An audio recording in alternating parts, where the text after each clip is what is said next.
안녕하세요. 화상관제인 홍현필 변호사입니다. 빅케이스 판례를 한번 읽어보는 시간입니다. 이번 시간은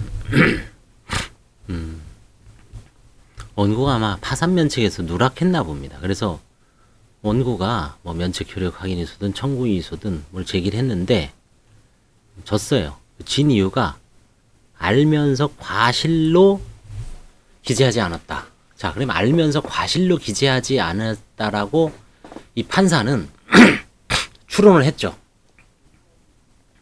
이 사건은 다른 판사가 쓰면 원고를 승소시킬 수도 있고 어떤 판사가 쓰면 원고를 기각시킬 수도 있고 두 가지 판결이 다 가능합니다.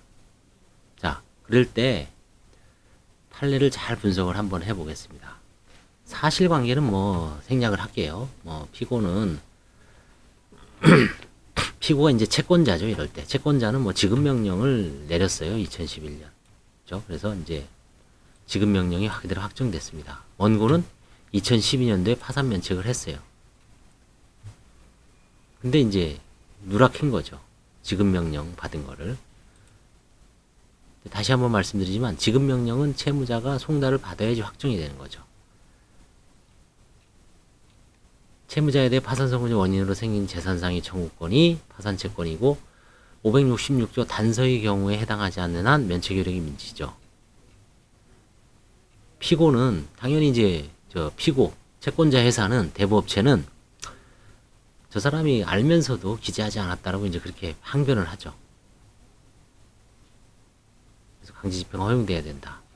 여기서 이제 악의로 말하는 건 어떤 거? 이렇게 쭉 이건 전형적인 판례죠. 면책 불허가 사유를 쉽게 인정하면 안 된다. 왜? 그거는 면책받는 사람에 대한 권리, 그렇죠? 박탈당할 뿐만 아니라 객관적인 검증이 위해서도 필요하다. 따라서 채권자에 대한 송달이 되게 중요하다. 이겁니다.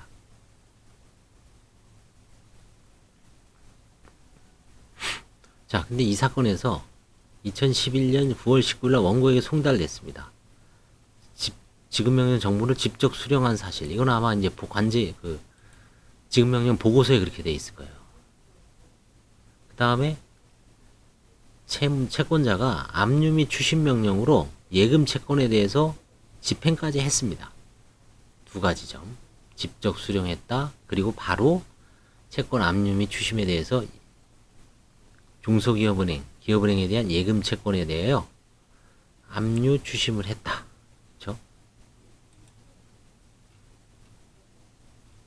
그 다음에 이 압류 및 추심명령에 대해서 원고가, 채무자가 추심명령 정보를 직접 수령했어요. 그래서 이제 이거 추론하는 겁니다.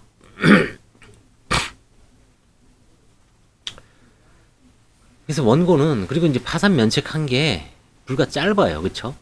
그 세 가지. 그래서 잘 보면 이 추론하는 겁니다. 추리하는 거죠. 추리. 쉽게 얘기하면.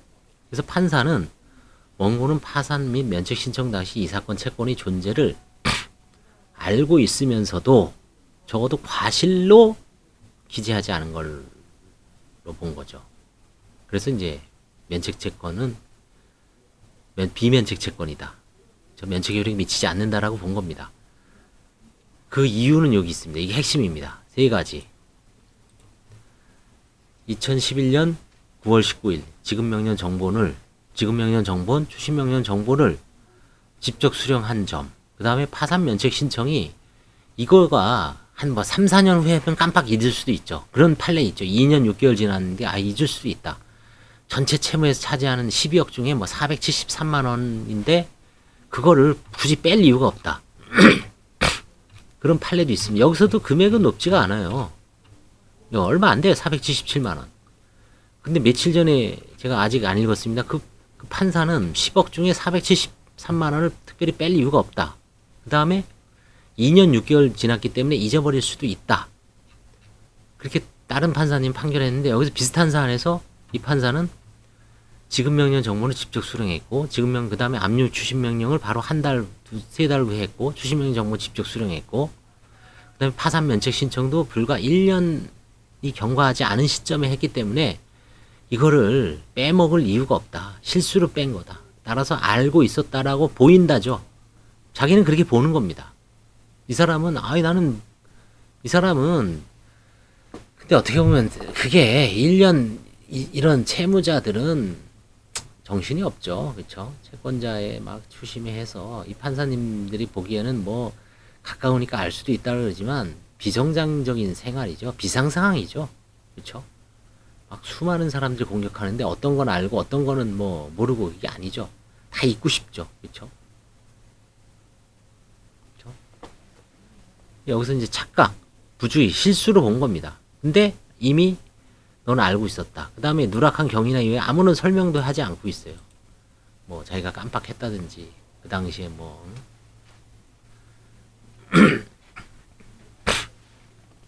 그래서 이 판례는 이게 언제 판례예요 이게? 최근의 판례예요. 그쵸? 야, 최근의 판례인데 10년 전에 냉엄하죠 이 판사님도. 그쵸? 봐줄 수도 있는데. 그쵸? 참 이자까지 해서 아마 한 1, 2천 될 것 같은데. 그쵸? 청구 이의소. 그쵸? 냉엄하죠 판사님. 1년 전에 10개월 전에 일어난 판사입니다. 그래서 결국 아느냐 모르냐는 똑같은 비슷한 사안에서 판사가 추론하는 거지. 왜? 그 내심의 의사를 안 들어가 보죠. 다만 겉으로 드러나는 여러 가지 사정을 놓고 비슷한 사정에서 어떤 때는 원고의 손을 들어주고 어떤 때는 제가 누락 판결 여러 번 읽어줬죠. 이 빅케이스 좀 좋더라고요. 판례 딱 치면은 그냥 수십 개가 다 떠요. 그래서 가끔 심심할 때 읽어보고 이제 그 감을 잡는 거죠. 야, 어느 때는 판사가 채무자의 손을 들어주고 어떤 때는 채권자의 손을 들어주고. 그쵸? 그럼 이거 보고 있습니다. 지급 명령, 그쵸? 판결 송달, 기간이 짧으면 짧을수록 채권자가 이길 가능성이 높죠. 그 다음에 금액도 관련되나요? 금액, 그쵸? 여러 가지 어떤 그런 사정. 이 사안에서는 간격이 짧은 점이 채무자한테 불리했던 것 같아요. 그쵸? 지급 명령 정본 받고 바로 3달 후에 추심 명령 받고 한 1년도 안 돼서 파산 들어왔으니까 이 기간이 짧은데 너가 도대체 모를 수가 있느냐. 그쵸? 어떻게 보면 채무자의 특수사항을 그 당시에 채무자의 특수사항을 좀 항변을 했으면 될 것 같아요. 그때 몸이 아파서 아니면 너무 스트레스 받아갖고 법원에서 오는 서류는 그냥 뭐 이렇게 정신이 없죠. 또 왔나 보다. 우편물 왔나 보다. 에이, 될 대로 되라지. 비상상황이지. 그때 뭐 그쵸? 그거를 들여다볼 새가 있겠어요. 그쵸? 내 몸이 아팠다든지 그 당시 진짜 죽을 각오로 뭐 이것저것 방황을 하다 보니까 뭐 집에는 있어서 우편물을 받았지만 진짜 정신이 없었고요. 그쵸? 전체 채무에서 차지하는 비중이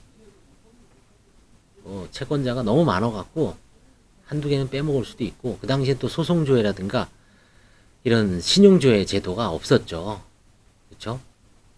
신용조회나 소송조회는 제가 누누이 이런 나중에 이제 이런 청구 이런 누락 소송에서 신용조회라든가 소송조회를 한 사람은 구제 받습니다. 분명히.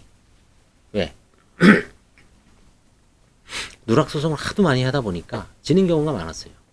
이기는 경우도 있었지만 이제 소송조회나 신용조회만 해서 또 낭패를 보는 경우도 있죠. 소송조회하고 신용조회를 반드시 같이 해라. 누락 소송, 채무 누락에 대한 판결을 한번 또 봤습니다. 그래서 왜 판사님이 채무자한테 불리하게 판단한 요소 3가지 점만 기억합시다. 아무런 이유나 해명을 하지 않고 있다.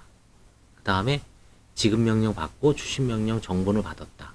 그 받고서 신속하게 바로 파산 면책을 했기 때문에 착각, 부주의, 실수지 알고 있었다라고 보인다. 판사는 강제로 본 거죠. 여기서 반대로 판사가 봐주려면 이 채무자가 뭐 그럴듯한 그 당시에 자기가 막 입원 중이었고 바로 받은 다음날 입원 중이어서 도대체 거기 신경 쓸 여력이 없었다.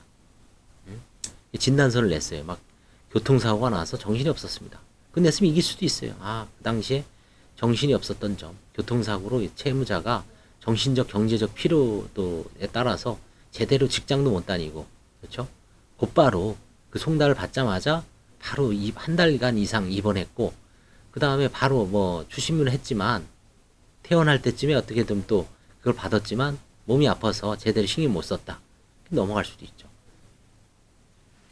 하여튼, 뭐, 모르겠어요. 여기서 채무자가 특별하게 해명을 못해서 좀 불리한 요소도 있었던 것 같습니다. 감사합니다.